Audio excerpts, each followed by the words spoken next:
This video is about martial arts, roots, and education. Inspired by somebody who sent me an email. I'm not going to read through the whole thing because I don't want to, make him, I don't want to put his information out there like that. But he's basically saying that he used to call his expression like a style of kung fu.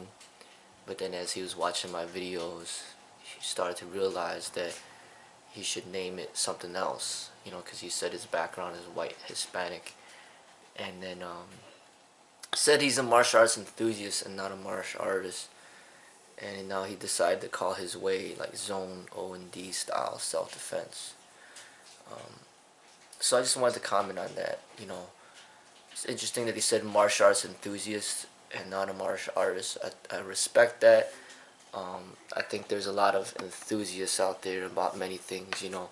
There's people out there that actually, play football and are football players, and then there's gonna be a lot more people out there that like to watch football but they don't play football.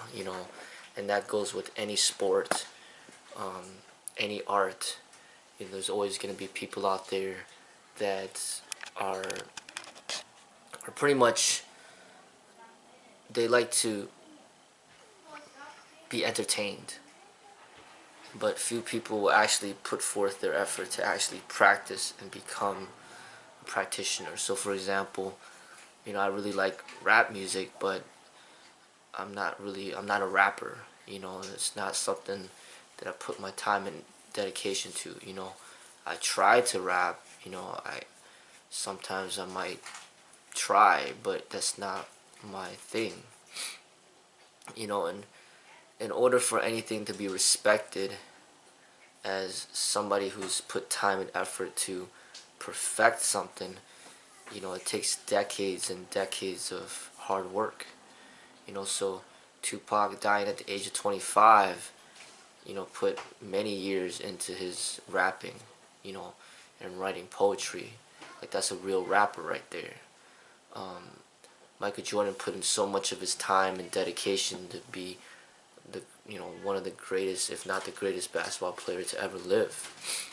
Tiger Woods is known to be practicing golf as soon he was like age 5, and then now he's considered one of the best ever. Everything out there, in order to gain respect in what you do, you need to put in years and years of work. So there's a lot of people out there that love watching martial art movies, but it doesn't make them martial artists just because they like watching movies. And in the same token, there could be a lot of people out there that love exercising. They love running, they love lifting weights, but it doesn't make them martial artists, because martial arts is not just running and lifting weights. Martial arts essentially is like a way of life, and it's, from my studies, it encompasses a lot of different aspects of development. That that not everybody out there puts forth the effort and energy to develop. Because martial arts is a different type of development, that really is not within the American culture. From my studies, I could see that the American culture, they don't really promote the martial arts. They promote a lot of sports and athletics. Things like, people get involved in things like bodybuilding, powerlifting, things like basketball and baseball and football. These are big things within the American culture, but martial arts is not a big part of the American culture. People like boxing, people like wrestling, but it's still not the martial arts. Just like right now, most people that you meet, they'll either say that they're Christian or Catholic. You'll very, seldomly, rarely ever meet people that say that they really have been pretty much born into, the guidance of Buddha, for example, or of Tao, or, going towards meditation. you know. But these are things that are more, these are more part of the aspects of the martial arts that is lacking in the American culture, you know. As far as roots are concerned, um, I'll say it like this. You know, somebody else sent me a message. I didn't read through the entire message because I don't want to get upset about certain things and, you know, start getting into like an argument with people. But somebody sent me a message saying, you know, how could I say this and that about the Jake Mace guy, and all I did was see a thumbnail of him and picture of him. Well, I'll say it like this, you know, when I see a person's photo, I could immediately identify whether or not the person is black, white, Asian, Hispanic. That's just an easy identifier that we've all been trained to do, you know, since birth, or, you know, since we go to school. People are always identifying, you know, using identifications as, hey, you know, what race are you? Where are you from? That's one of the most basic introductory questions that everybody always asks you when you meet for the first time. Where are you from? And because we've been around so many people, we could identify people pretty easily. When people are mixed, then it's a little bit more difficult, but you can still make a guess, and then a lot of times you could be correct.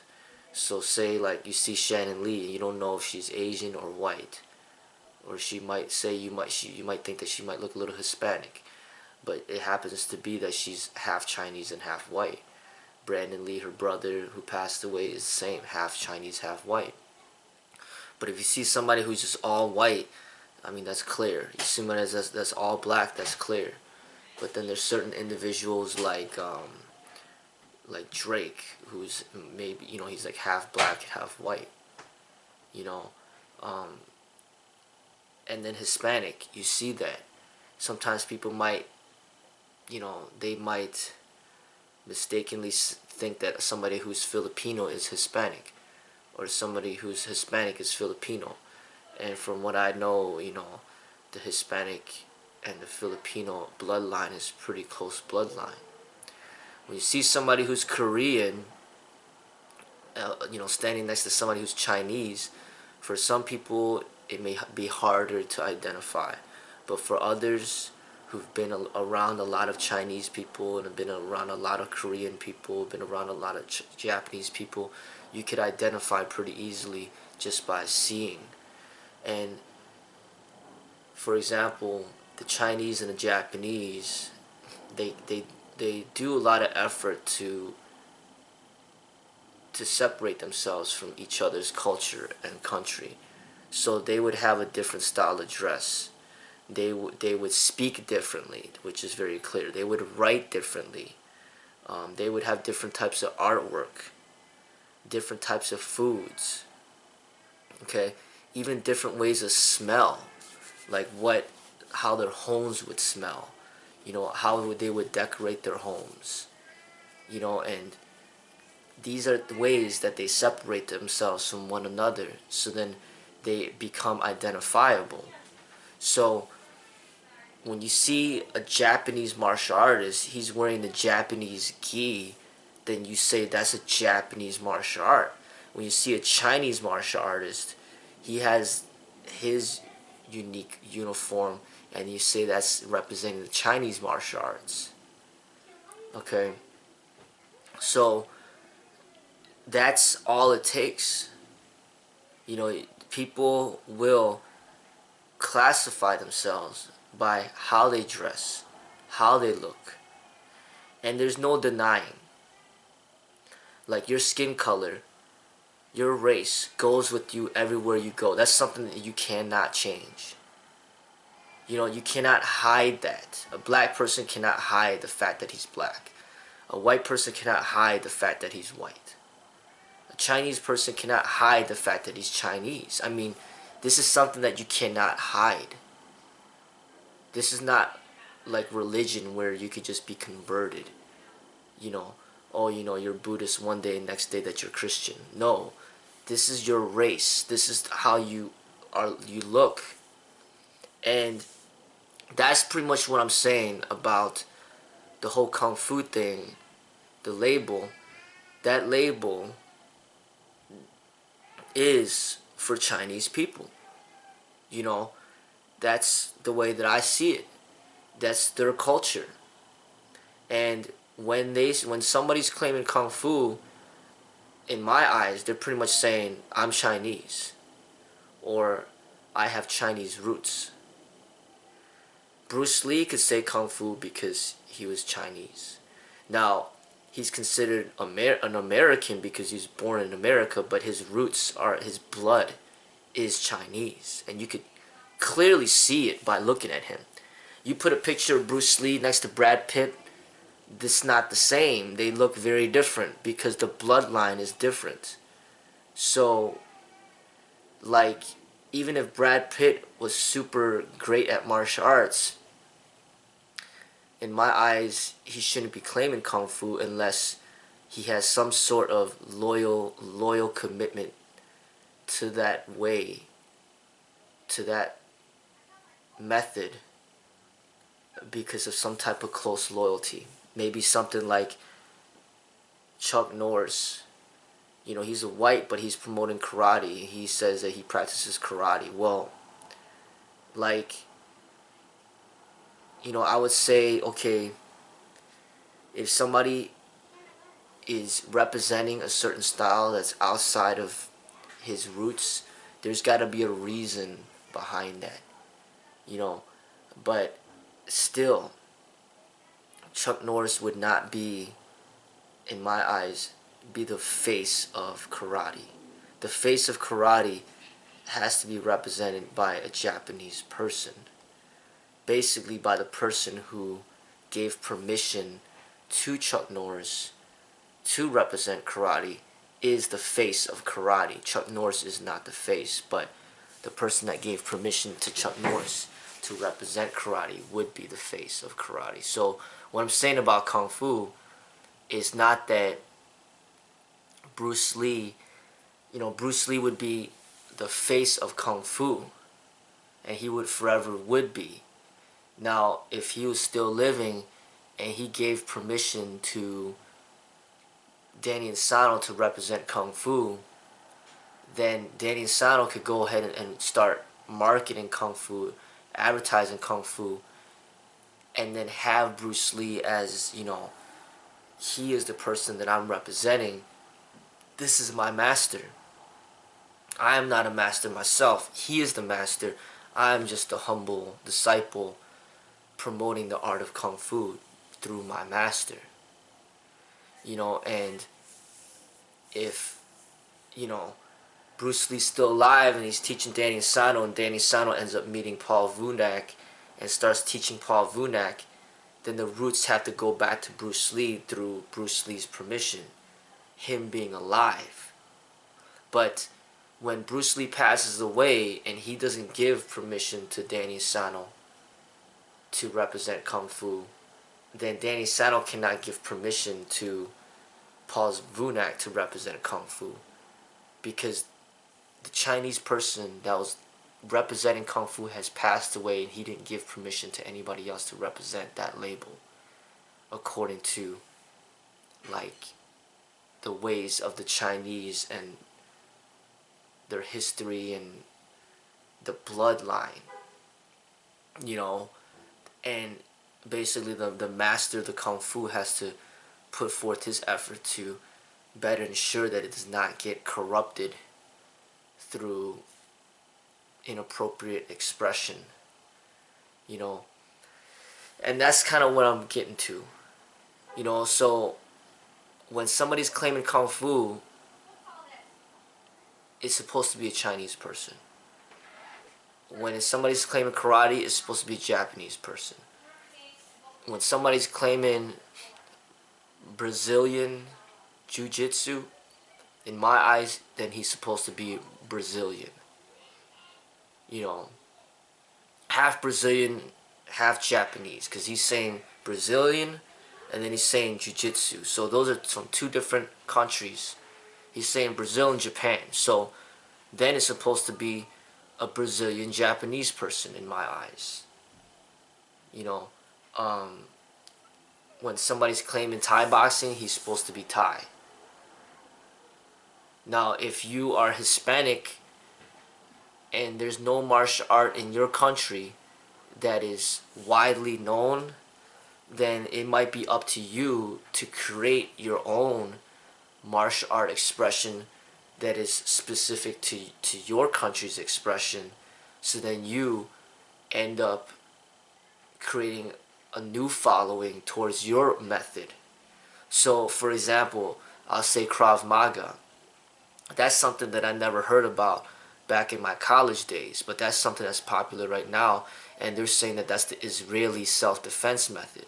So if you're claiming Krav Maga, I would say that you should be Israeli, and they pretty much just created their own brand name to market and promote to the public and build their own reputation. You know, opposed to stealing some other country's reputation and just, you know, making money off of that or whatever the case may be. You know, to me, when you're using these labels from the other country, it's an immediate and easy way of identifying who's lying and who's not. Because if a Chinese person is saying that he's white, then you know he's lying. When you ask him what race you are and he says I'm white, you know he's lying. When a black person said that he's white, you know he's lying. It's like, why would you lie? Why would you lie about your race? Are you ashamed of your roots? You shouldn't be ashamed of your roots. So if somebody's already lying from the get-go, that's not a good thing. You know, because it already shows dishonesty in what they're doing and lack of integrity or lack of a foundation or lack of appreciation of who they are. They're not being true to themselves. They're not being true to you. So it already starts it off from something that's not, it's not a good start. So that's kind of how I initially would assess. Because if we don't go by those guidelines, then what guidelines do we have? You know, then a Chinese person could, he not only can he claim Kung Fu, he could claim Tai Chi, he could claim Wing Chun, he could claim Eagle Claw, he could claim Chole Foot, he could claim Jeet Kune Do, he could claim Karate, he could claim Aikido, he could claim Krav Maga, he could claim Jiu-Jitsu, he could claim Taekwondo, Hapkido, he could claim kickboxing, basketball, baseball. I mean, the list goes on and on and on. It's like, who's going to stop who from claiming what? But if we are at least true to this foundational basic assessment where only Chinese people should be claiming Chinese labels as far as the martial arts are concerned, and only Japanese people should be claiming Japanese labels as far as martial arts are concerned. Only Korean people are claiming Korean labels as far as martial arts is concerned, then at least we have a foundation of where to work off of and to determine who's being deceitful and who's being truthful. Because you could immediately identify it through looking at the person. Now, if you have a white, black, or Hispanic person claiming Kung Fu, and then you'd be like, where are you learning from? And then they direct you to this martial arts school that is run by a Chinese person, then that is a legitimate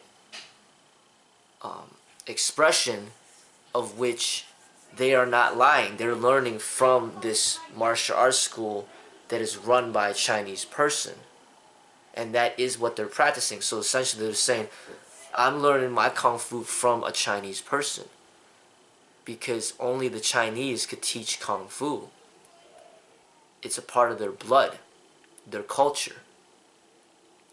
Only a Japanese could teach their methods, karate. So say we have these dividing lines, these borders from these different countries. We have Japan and China. Like, if you're in the borders of China, don't say that you're in Japan. If you're in the borders of Japan, don't say that you're in China. Look, I did not create these separations in countries. This is how the world has been established by the government. They decided to put these dividers up, separate these countries by these labels, and I'm simply identifying to the people, let's use these labels properly. Let's not misuse these labels to further corrupt the expression of the martial arts. And let's identify the people that are either misinformed, miseducated, or people that are purposefully deceiving people, for their own benefit. I say that we should be true to ourselves and to our roots.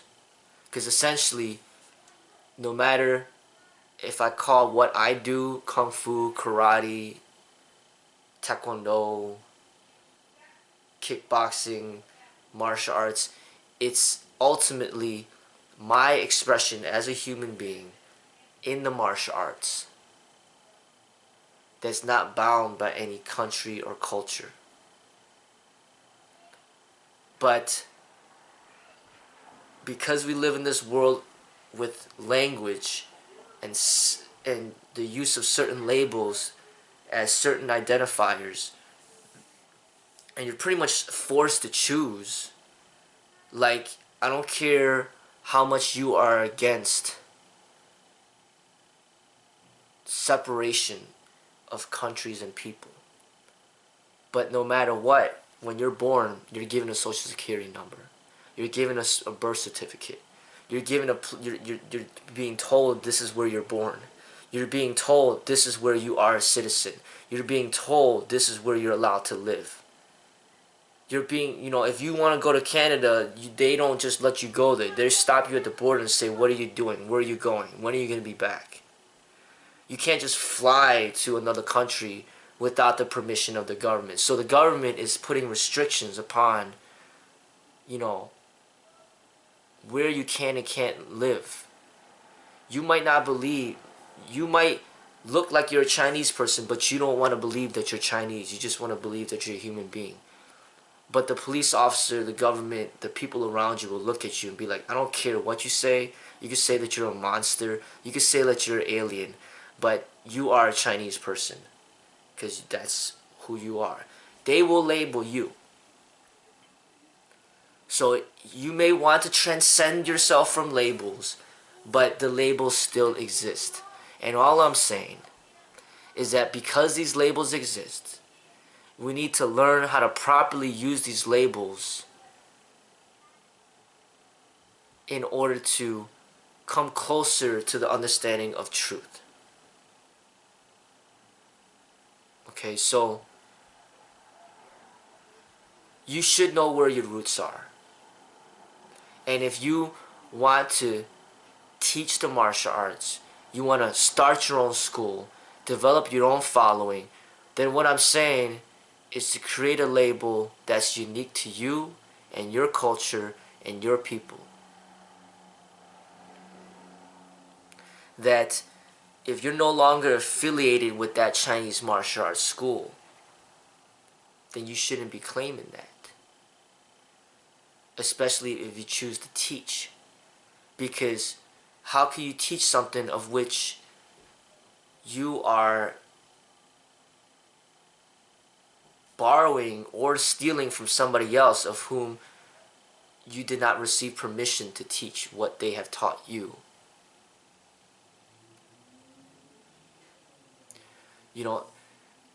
If you're going to be on your own as a teacher, then you need to create your own. It's wrong to misrepresent the ways of others of whom you did not receive permission from them to teach their ways. So for example, these kung fu guys out there that are non-Chinese, that are stealing the Shaolin label and saying, oh, I'm teaching Shaolin kung fu. Like, how can that be authentic? Shaolin kung fu only comes from the Shaolin in China, but yet you're in America, or you're in Argentina, you're in Canada, you're in India, and you're trying to claim Shaolin kung fu, but you don't live in Shaolin. And even if you did live in the Shaolin, are you even in the Shaolin temple? And even if you were in the Shaolin temple, did you even receive permission to teach? Because just because you're in the Shaolin temple doesn't mean that you're qualified in teaching. That's like saying somebody who goes to Purdue University as a student and then he claims himself to be a professor of Purdue when he is just a student. But even if he is a professor, it doesn't give him the right to give people certifications to be graduates of Purdue just because they're a professor. They only have a little leadway as far as giving a person a grade in one specific course, but they can't certify an entire person's entire college college path to become certified in whatever degree that they wish to obtain. You have a bunch of professors coming together to assess the student's development, and then eventually the entire college board will approve of this person being certified to be getting a bachelor's degree or a PhD or an associate's degree. Okay, so when it comes to non-Chinese people claiming Kung Fu as teachers, that is what I'm saying I have a problem with, because immediately in my eyes I already see a deception. These people might even be talented, but I already see the deception, and I don't respect the deception. But if you have a non-Chinese person who is not claiming Kung Fu, not claiming Wing Chun, not claiming Wushu, not claiming Tai Chi, but just claiming his own self-defense method. I'm a non-Chinese person, I'm an American or whatever. I'm teaching my self-defense method that's developed through many years of study. It's a very effective method. And then he teaches people and he helps people. I respect that. That's his own method, under his own authority. But if you're going to claim Shaolin Kung Fu, you need the permission of the Shaolin masters in China that are running the Shaolin temple. You need their permission to teach their ways. Chinese or non-Chinese. It boils down to their permission. Because it doesn't give the right for any Chinese person, just because he's Chinese, to steal labels from the martial arts and claim labels of which he did not receive permission to represent or teach. So just because the person is Chinese does not give him the right to just all of a sudden say that, oh, I'm a Jeet Kune Do master. I'll teach you the ways of Bruce Lee. Just because it's a Chinese person doesn't mean that, oh, I'm a master of Tai Chi, I'll teach you Tai Chi. Like, where is this authority coming from? You did not create the label Jeet Kune Do. You did not create the label Tai Chi. You didn't create the label Wing Chun. But yet you're claiming yourself to be a teacher of that label of which you did not create. That, to me, I have no respect for, because that already is an immediate deception. You are lying to the people to make money off the people, teaching of something teaching something of which you never even received permission to teach.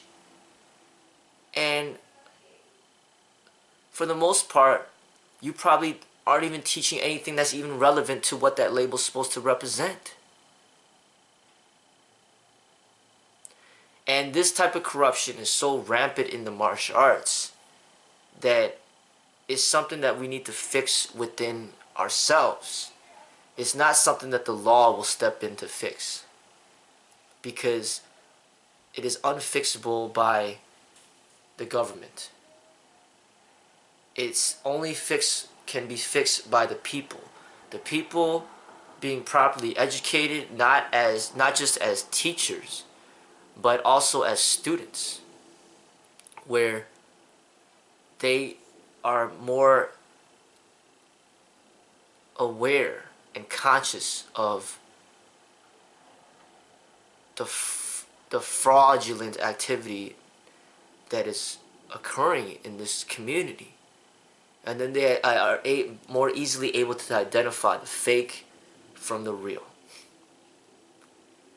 Just like people, when they go in to buy a car, the more informed that they are, the better they are in making the right decisions in which car to buy, because they just are less easily deceived.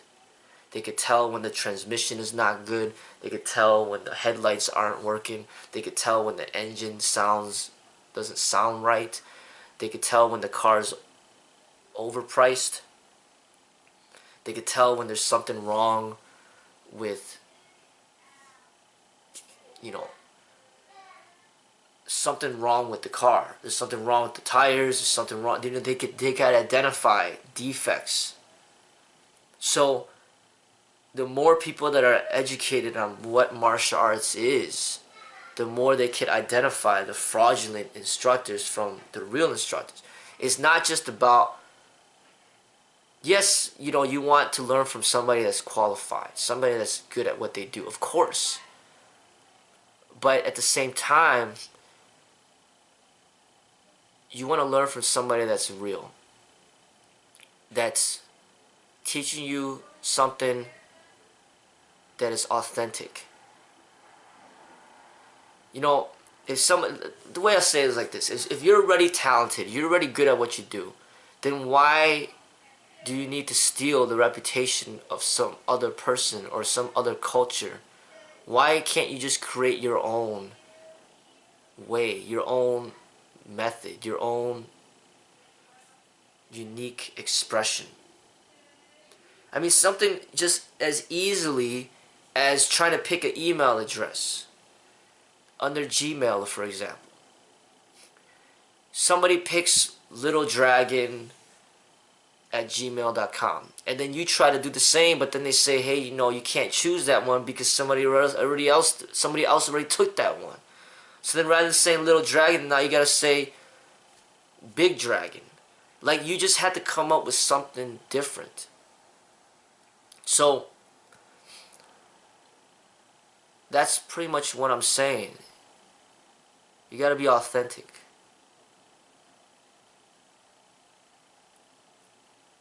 Bruce Lee had America in him because he was born in America, and his roots blood come from China. So he has more flexibility. He could say, alright, he could have claimed Wing Chun and stayed to the culture, to the tradition, but it wasn't a right fit for him. So you know what, let me create my own way. Then he called it Jun Fan Kung Fu. Jun Fan is his Chinese name. So rather than saying Bruce Lee's Kung Fu, he decided to call it Jun Fan Kung Fu, which is basically more like personalized to him, because he used his own Chinese name. He didn't just say Bruce Lee. And another thing is, instead of saying Kung Fu, he said Gung Fu, G-U-N-G, instead of K-U-N-G, to make it even more personalized. So he came from Wing Chun to Jun Fan Kung Fu, and then he decided to call it Jeet Kune Do, which is another Chinese label that translates into the way of the intercepting fist. So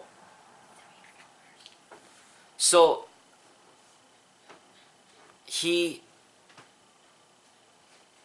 ended up calling it the Jeet Kune Do, which was his own creation. Nobody else ever created that label. And then eventually he just decided to stop teaching altogether and close down his schools.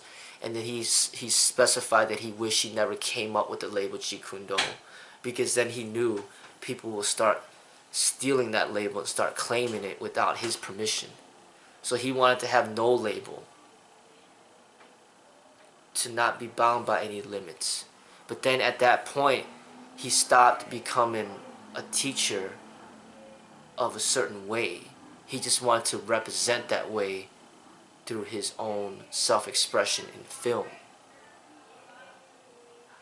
So you see the evolution of his development and how he just created different things that are more personalized to him.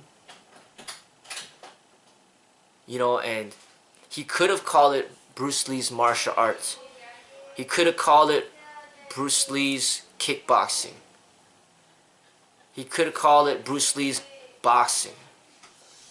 But then it wouldn't have been unique to his culture, because the Chinese part of him is what makes him unique. It's not the American part of him. Just because he was born in America didn't make him unique. It was the fact that his blood was Chinese and he was born in America. That's what made him unique, and that's what he needed to use as a primary marketing tool to promote to the people how different he was than just being a regular kickboxer, a regular boxer, a regular wrestler.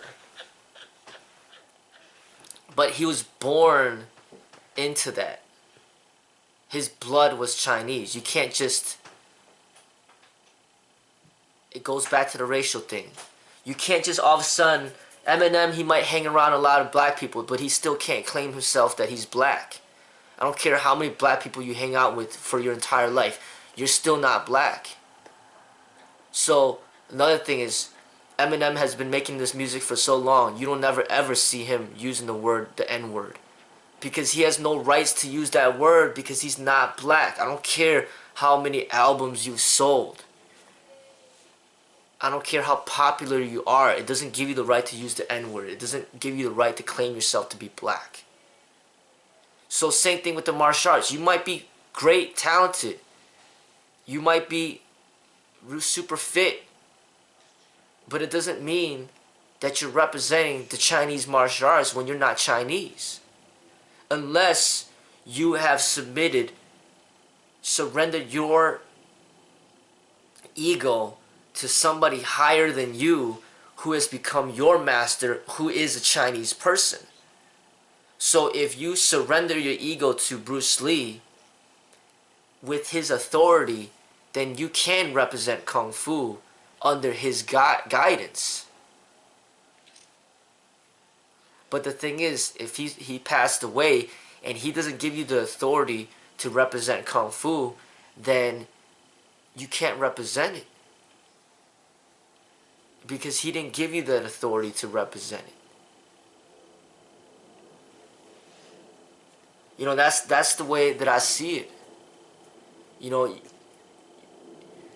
it's okay to represent something outside of your culture as long as you're surrendered to some master that is representing that part of the culture. So for example, Eminem would never be Eminem if it wasn't for Dr. Dre. Dr. Dre is who brought him in. A black person in a power authority within the hip-hop community brought in Eminem. Even though he was white, he brought him into this hip-hop community to be a representative of the hip-hop. But Dr. Dre was a powerful, rich black man who was deeply into the hip-hop community. So the martial arts community, you're representing the Chinese martial arts. If you want to represent the Chinese martial arts and you are non-Chinese, you need to get the permission from a Chinese martial arts master to represent that community. And if you don't get the permission from any Chinese martial arts master, then you cannot represent the Chinese martial arts. You could represent your own martial arts from your own country, but not the Chinese martial arts. And that goes with all other countries as well. That's essentially the way that I see it. You know, to put at least some common sense barriers and restrictions into whom should and should not claim whatever style. Because right now it is just completely out of control, just ridiculously misrepresented. A Japanese person claiming Krav Maga, a Chinese person claiming Thai boxing. It's just like a white person claiming Brazilian Jiu-Jitsu. Like, it's just, everything's just so outrageously misorganized, disorganized, improperly labeled. It's like you might as well just claim everything so that you master everything. It's like somebody saying, "Oh, I'm not Chinese, I'm not white, I'm not black, I'm everything. I'm every single race that you could possibly imagine. That's what I am." It's just, to me, this is not the right way. You know, if you're truly mixed, then you're truly mixed. Your father is white, your mother's black. Okay, you're mixed, black and white. Shannon Lee, she's truly mixed. She's white and Chinese. For me, my roots are Chinese, but I was born in America, so I'm truly mixed within those two cultures. But if you're not mixed, then you shouldn't claim that you're mixed. You know, and that's kind of where I'm getting back to. You know, and of course, people that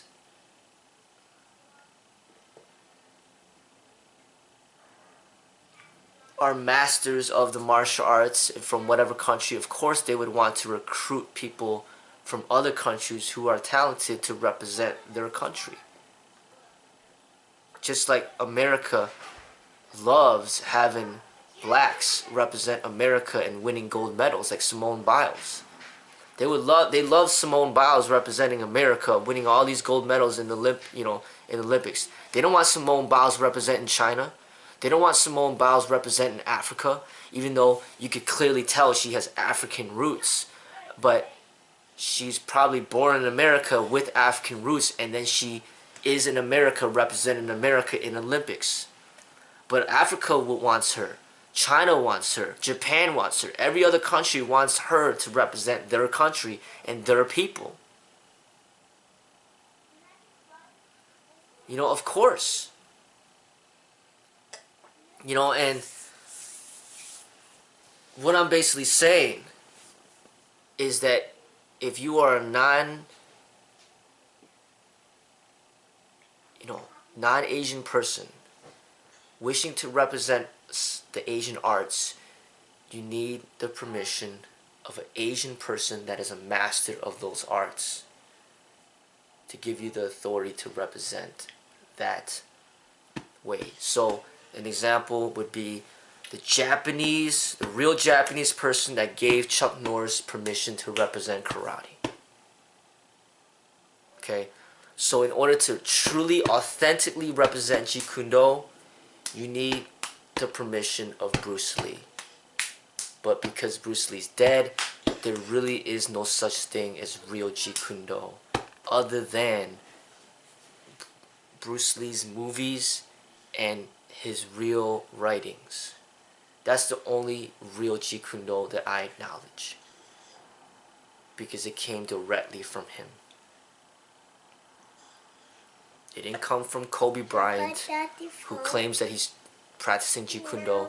It didn't come from Danny Insano, who is a friend of Bruce Lee, who trained with Bruce Lee. It doesn't come from Kareem Abdul-Jabbar. It doesn't come from Chuck Norris. It doesn't come from Paul Vunak. It doesn't come from Wong Jackman. It doesn't come from Linda Lee. It doesn't come from Shannon Lee. It doesn't come from Brandon Lee. The real Jeet Kune Do only can come from the real Bruce Lee.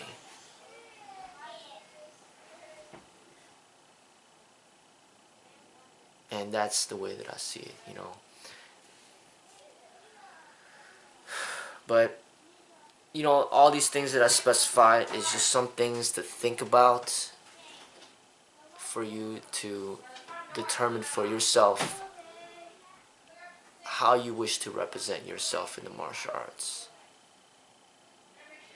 in an authentic way.